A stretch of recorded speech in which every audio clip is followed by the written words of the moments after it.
welcome the next team from team number 2. The topic is called Tealprint 2.0, powering tomorrow through petrol. I really need English tutor. Perovskite prediction. Thank you.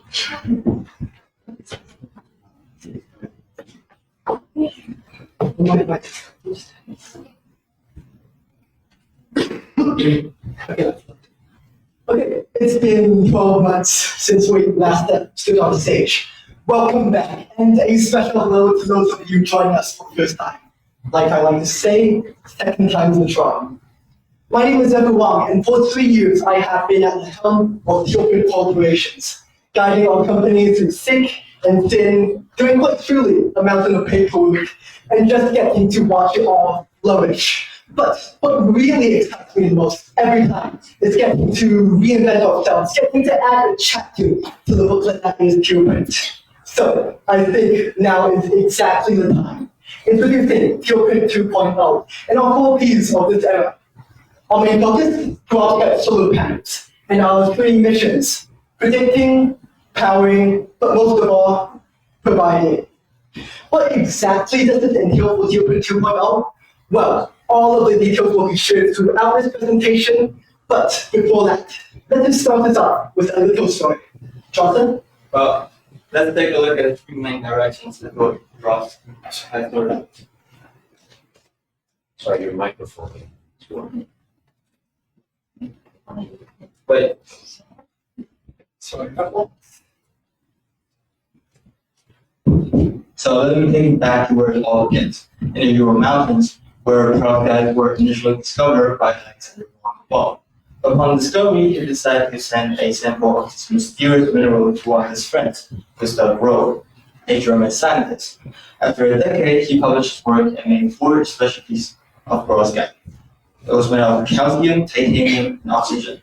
It dissolves in strong acid and is brittle and dense. However, one of the most important discoveries was its unique crystal structure, different from anything he had seen before. The mystery behind perovskite will have to wait 90 more years when a Norwegian scientist named Victor Hoffman published a research paper in which he could clearly define the perovskite and bring it to the new era. Okay, so just for your information, this isn't a real perovskite. It's just a rock that we found in our school garden. But I don't think that that's the main question on your mind. I think that you want to know why exactly we chose such a random crystal for our solar panel project. Well, let's get to its chemical composition. If you can focus your attention to what you can see is the perovskite structure formed by ABX3. In the occasions, well, X is an anion. Occasions are teal, the occasions are situated within the stone dodecahedron structure, and X anions are red. What's fascinating about perovskites is that it is not limited to the calcium titanite found by Gustav Rode. Rather, each and every one of these elements, calcium, titanium, and oxygen, can be switched out for something completely different. The main requirement being that it needs to fulfill the Goldschmidt column rule. If we plug those 3 radii into this equation, and our T result is in between 0.7 and 1.1, what you have can be considered a perovskite. Perovskites share a lot of interesting features, but the one we are focusing on today is how it is absolutely incredible at absorbing light, making it revolutionary to the solar panel industry. However, with so many different perovskites out there, and so many that we are yet to discover, how exactly do we figure out which one is the best for our solar panel? Well, that's something that our product, Tealprint, helps you with. Okay, pause. We need to backtrack because what Zephyr said was all great and everything. But we need to establish something else. Zephyr talked about how great perovskites are, but there's no hero without an enemy. And so is the situation with perovskites. In other words, we need to talk about silicon solar cells. Compared to perovskite, silicon solar cells are much more mature, having been invented in 1954, while perovskite only began in 2009. Furthermore, it can maintain a longer lifespan. Silicon solar cells have 30 years, while perovskite only has 10 in the testing environments. That means that solar cells are much more reliable than perovskites. However, one of the biggest problems is that they often need high heat to manufacture. During the heating process, the cools will heat it with a significant amount of coal and wood chips. This not only can lead to thermal pollution, it also creates carbon monoxide. Unlike silicon solar cells, perovskites can be manufactured at much lower temperatures, 150 degrees Celsius, compared to the staggering 1,500 degrees Celsius that silicon solar panels need. Furthermore, we brought in a silicon solar panel here for you today, and let's just say if we took one of these tiny silicon chips out and tried to bend it, do you think that would still work? No, because silicon is extremely rigid. What about if we tried to scratch it?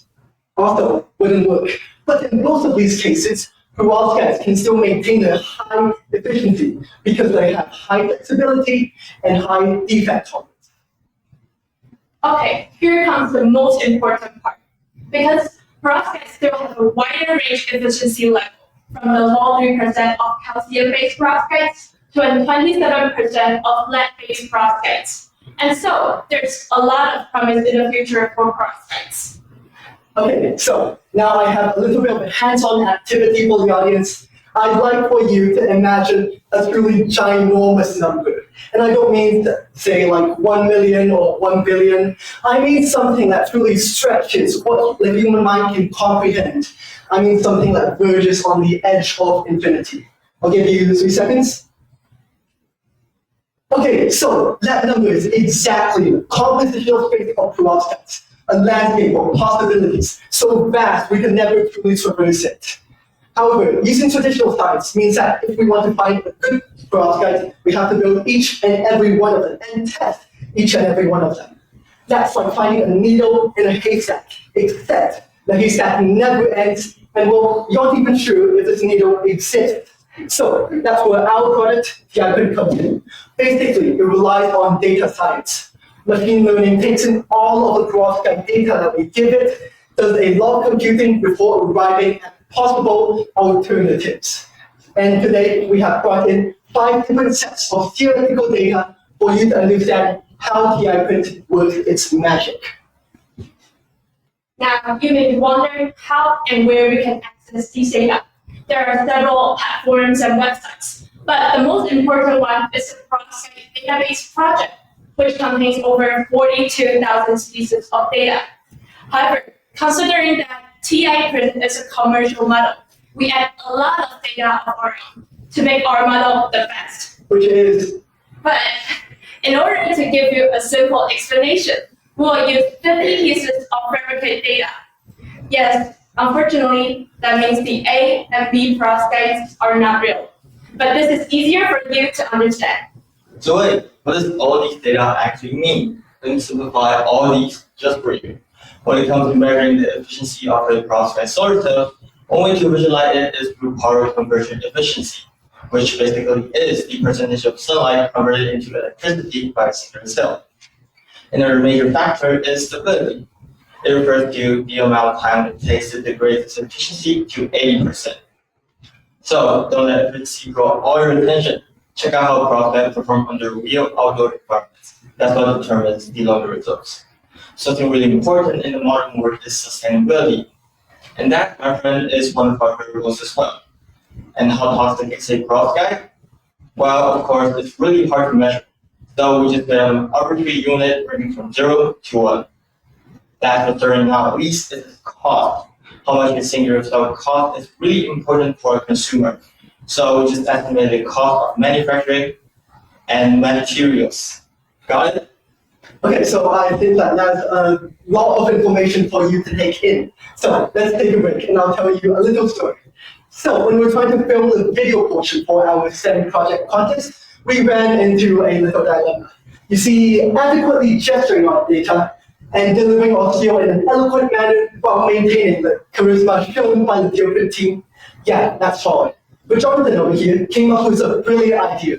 Since I do not have a speaking portion, why don't I do the gesturing? And it was through this experience that I realized my true calling, not as the CEO of Tealprint, but rather as a weatherman. So, this is my resume, and if there are any broadcast channels out there watching, this is for open audition. Enjoy the show. ignore him. He's way too dramatic for his own good. Anyways, one of our claims is that our product, Tealprint, will have optimized perovskite experimentations with predictions. You may be wondering, how exactly does that work? Well, let's take a look at the three main directions of perovskite experimentation. The first one is to find perovskite with higher energy yield, which means balancing the efficiency and stability. Here are a graph with two different perovskite. The red A-based perovskite and the blue B-based perovskite. The A perovskite that contains high stability with low efficiency, while the B-based perovskite has high efficiency but low stability.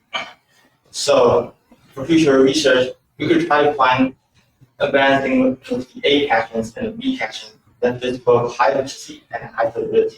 The second part is about sustainability of the perovskite source.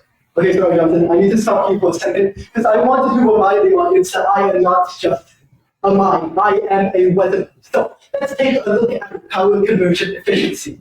Now, one thing here is quite apparent. Lead-based perovskites take a major lead, with second place, tin-based perovskites trailing far in distance. In fact, lead-based perovskites are so efficient that they are nearly catching up to silicon solar panels. So I ask you, dear listener, if you were a company, wouldn't you like to use the most efficient perovskite? Well, it's actually not that easy, since lead-based perovskites dissolve in water. So just imagine if it's raining. What happens as the water trickles down is that your perovskite structure dissolves and all of the elements are thrown away into the environment.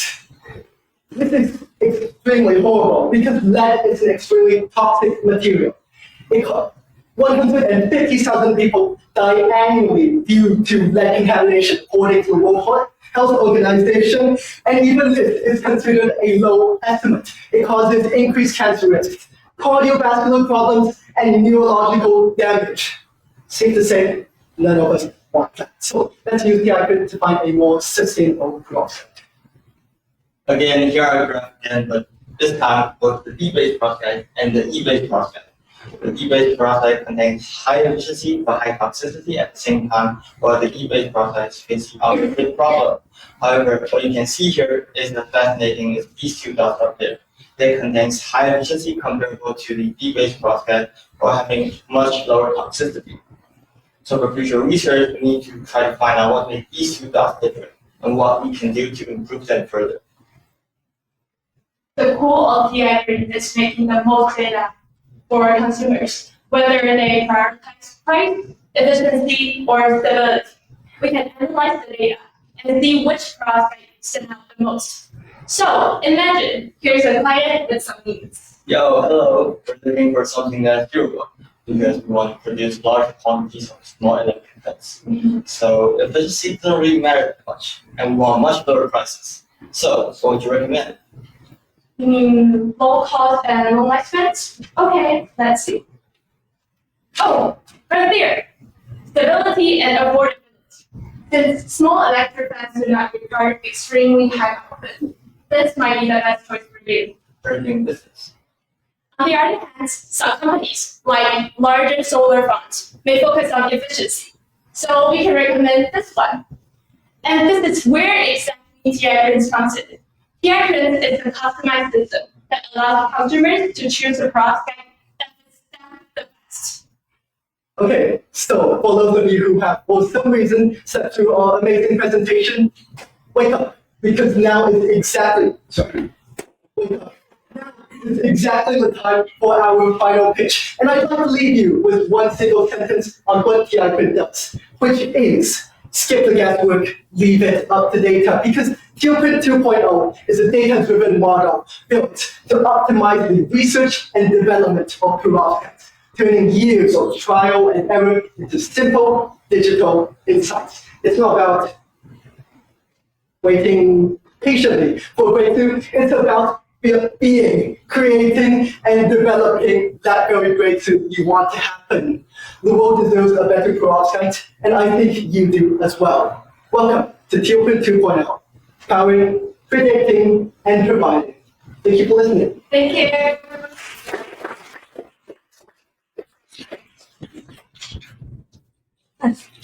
Hello. I thought I'm in the Shark Tank for the business pitch. You are going to invest millions of dollars if you unicorn company, right? So any questions from our honorable judges?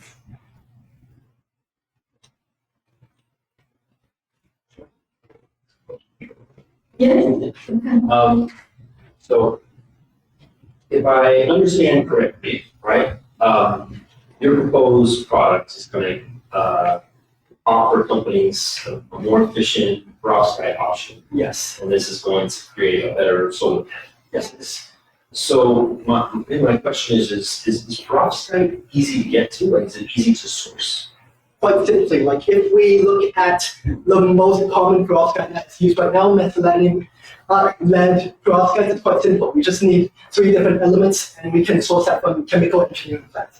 Okay. And then the kind of follow-up there is that sounds a little bit more difficult. Actually, it's quite simple because what perovskites need, the infrastructure needed for perovskites is much less than silicon solar panels. And furthermore, if you can take a look at wiring in the silicon solar panel, if we change the little silicon chips into perovskite, it will still work. So that means that we can just use the infrastructure that was already there for silicon solar panels. Yes. Yeah, I'm willing. Really? So, great presentation, first of all. And you mentioned the LLM. Right. So basically, Tealprint is using that to predict which version of the product is the best or carries the best value. Yes. Right. Okay. So with that LLM model, is that an in-house thing that you guys are going to develop, or is it going to outsource? It's going to be, we're going to be working with scientists all across the world to make Tealprint 2.0, but we will also be producing our own perovskite solar cells. Okay. Yeah. So part of the LLM model is open source. Yes, part of it.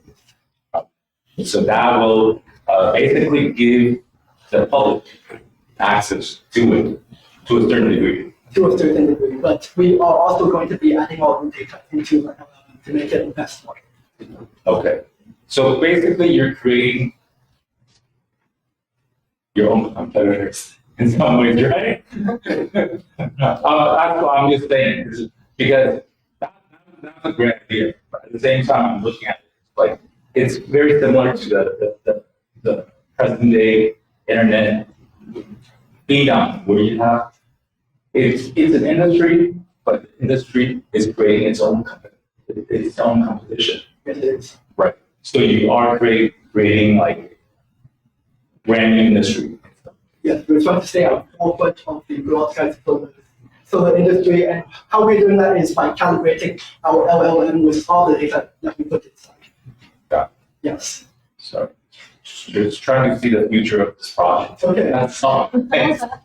But do you want me to make it a bit clearer for you? Sure. Okay, so what part do you not understand? Oh no, it's I was trying to understand, are you creating a company or are you creating a whole new industry? That's all. I do not. Okay, so Tealprint 2.0, we'll take the products that we get from it and then turn them into solar panels. So we are competing with silicon solar panels to be more efficient, more durable, and more sustainable. And I'm not exactly certain if that answers your question, but I would love to. Yeah. It's just the open source part where it's like, oh, okay. When you have anything open source, you basically create your own entities. Okay. Yeah. Never mind. I'm so sorry, I'm not really familiar with this tangent. Okay. But actually, if you don't have any other questions, I actually have a question that I think if you were investing in our company would be a good question to ask, which is why should you choose Tealprint corporations? And for that, we can take a look back at what we presented for Tealprint 12 months ago, where we were kind of developing our own sustainable school building. And we also mentioned that we had contracts with the Taiwanese government, and we're going to go international. So right now, after a year, we have secured contracts with countries in Scandinavia, and we are also working with the Indonesian government to build new school buildings in the new capital, Nusantara. So that's where we have a really good consumer base to understand. We put out really good quality materials, and also at the same time, we already have our own business in silicon solar panels. So it'll be quite easy to transition from silicon solar panels to perovskite, which makes us quite leading competitive in perovskite as soon as we start.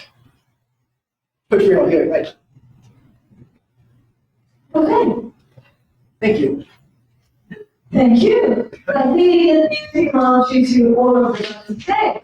And we have a template because we did a lot of simplification, and if you want to read more stuff about it, more stuff, we have 18 pages of references. Do we have any takers? I mean, you can leave it and leave it during the break. Because I leave it probably not as much. Let's just Yes. But thank you again, and thank you for the